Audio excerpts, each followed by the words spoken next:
Welcome back everybody to Forza Horizon 5, and today we're dealing with another seasonal championship. This one's called Y2K, so we're basically in A-class cars from the year 2000, so, or the decade 2000, so yeah. At the roundabout, going to offer up a nice variety of cars in this. We're probably going to have rally cars, supercars, sports cars, and pretty much everything else in between. And we're getting there in the newly added BMW M3 competition sedan, which, yeah, you can get in this current festival pairs for 20 points. During this championship we'll give you a quarter of those points, so yeah, it's well worth doing the championships because, yeah, it's a big amount of points and they don't take particularly long to do either.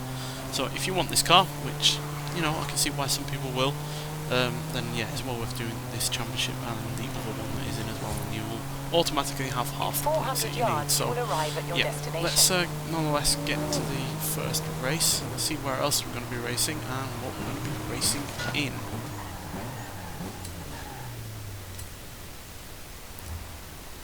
Right, so we're near the city for one, we're down south for the next two, so that's alright.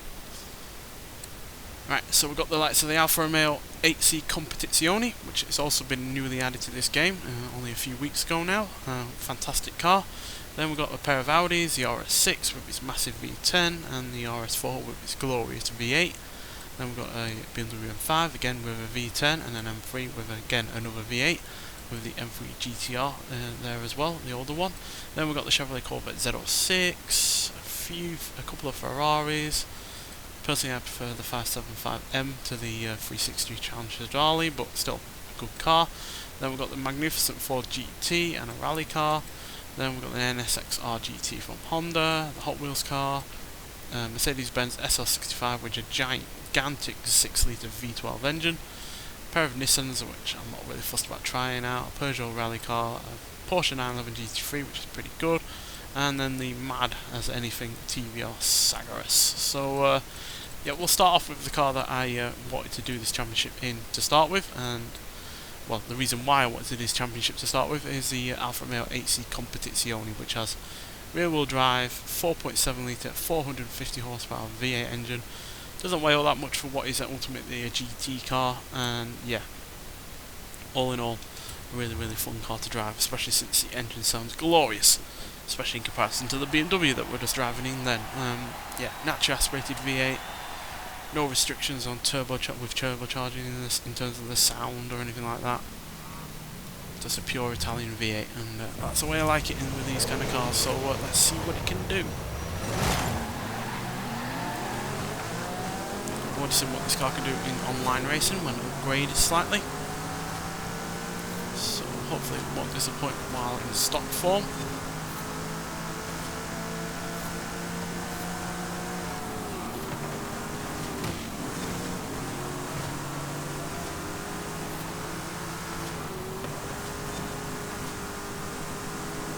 Nicely balanced handling.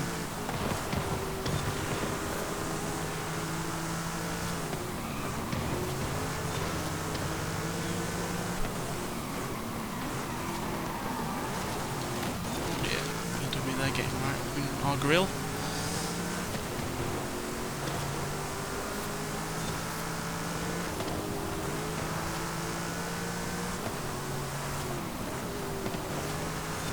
Love the sound of this V8.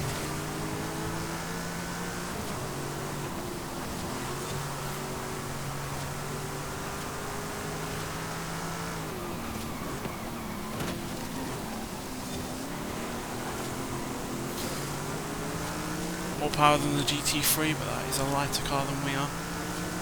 But power ultimately reigns supreme. Same with the NSX GTR. NSX-R GT, should I say.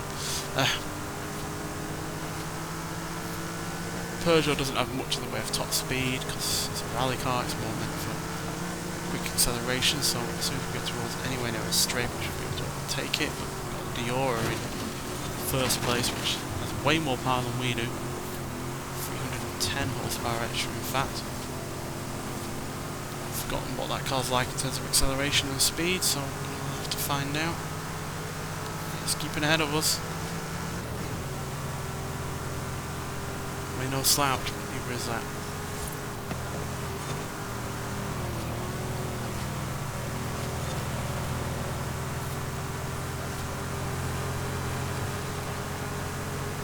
close. Oh, he braked for some reason. Oh well. That's a pretty close race though for most of that though, so that was pretty fun, and the Alfa Romeo did put in a good show in there, and that glorious V8 was enjoyable to listen to along the way. So yeah, but more importantly, that gives us 20 points towards the championship. So let's move on to the second race and see what else we can do. Right, with the Alfa putting in a pretty good show in there, let's take a look at something from America, and we're going to go with the Ford GT, which I still think is quite underrated, especially nowadays. It seems to have been kind of forgotten about, which is a shame because it's got really good handling, it's got excellent top speed, braking is fairly good, and yeah, at the end of the day, you've got 550 horsepower and 500 pounds-feet of torque for its 5.4 litre supercharged V8. So it's a wonderful car. It looks great as well. It's really probably one of the peak cars in terms of trying to be retro but also futuristic at the same time. So yeah, fantastic car, and yeah, one I wish had a bit more appreciation. I also wish we had the I think it's the XR1 version of this car, which typically was yellow and black and had a convertible roof, and yeah, had more power, thinking about 700 horsepower. Wish we had that version in this game. I think we had it in a previous Forza Horizon at some point, but still, even this standard version is pretty good. Not the best of launches by any means, but once it gets up and goes, it's pretty great. Got long gears as well, which not always work in terms of, you know, providing the most amount of power and torque, but they do give it its top speed, which is well in excess of 200 miles an hour. You got that supercharger whine over that V8 bellow, which is really, really good.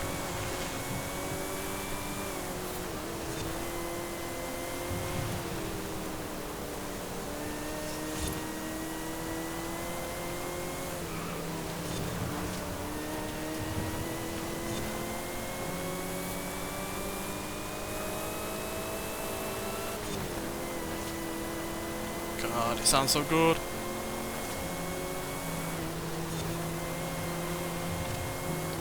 And yeah, nothing like this has been made in America at this point, quite frankly.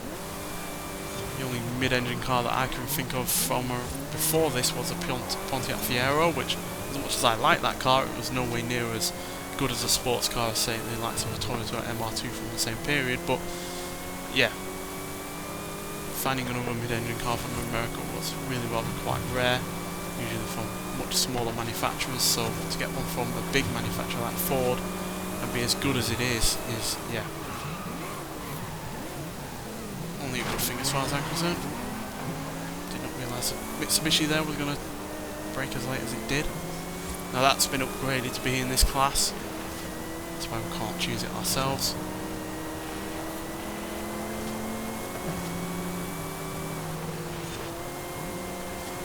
On the outside of the Mitsubishi Evo there.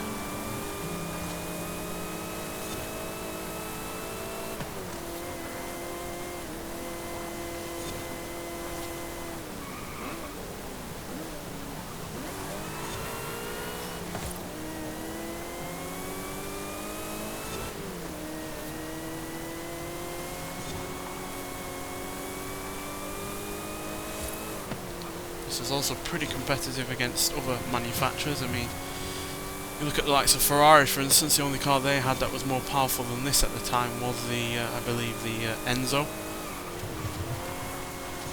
So it easily kicked the likes of a 360 Stradale into the middle of next week. I mean, it's just sheer power.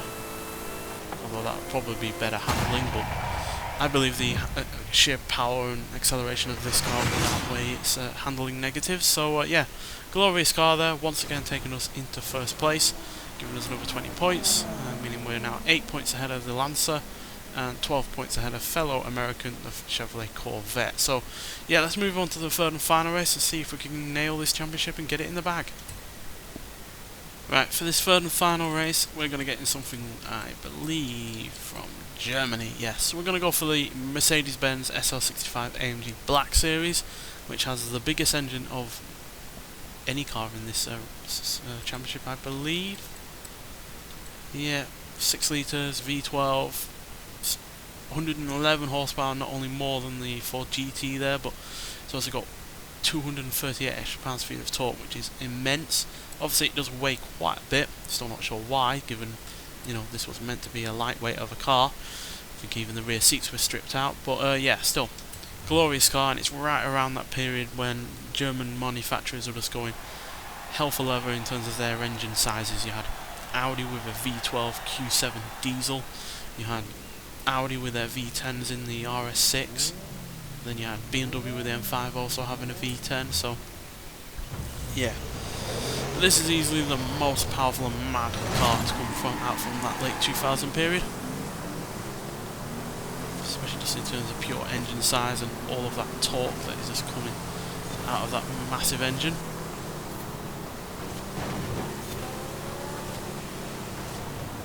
And yeah, it's not the kind of thing you see anymore in terms of, you know, those kind of power wars that were going out at the time.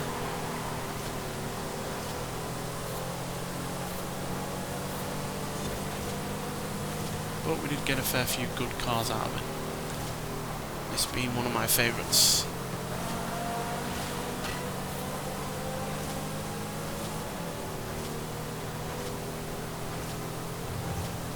And yeah, like the Ford, it doesn't have the best of launches, and there's probably better handling cars similar to it out there, but just for pure brutal speed, it's just pretty much unmatched.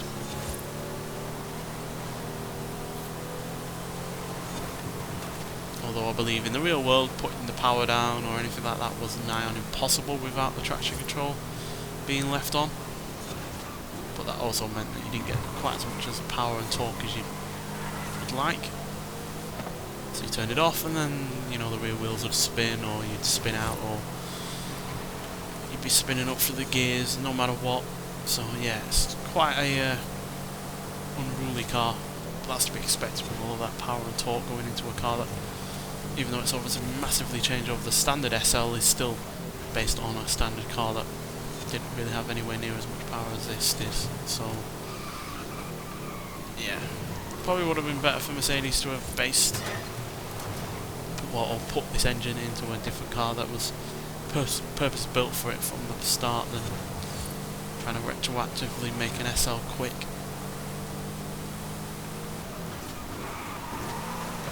At best, an SLK, for instance, was producing what, 415 horsepower thereabouts from around this time, whereas this has, you know, more than 200 horsepower more than that.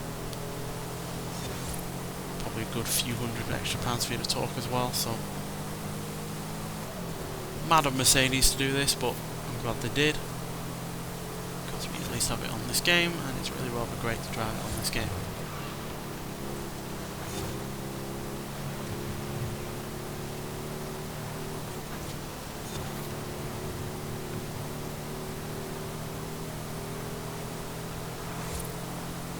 Leaving everyone else in the dust as well.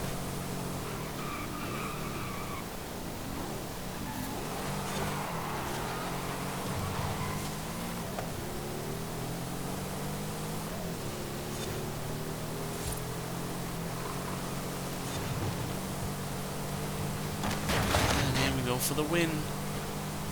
Yeah, much bigger lead that race than we had in the previous two, which, yeah, probably just shows how monumentally powerful that Mercedes is. But yeah, still fun championship. I like it when we at least get to use a car that has been added into the game via the Forza playlist or another update, and that's the case with the Alfa Romeo 8C there. So yeah, which I really love that car, but I also like the Ford and this Mercedes as well. So yeah, but nonetheless, thank you for watching, and I'll see you in the next one. Bye.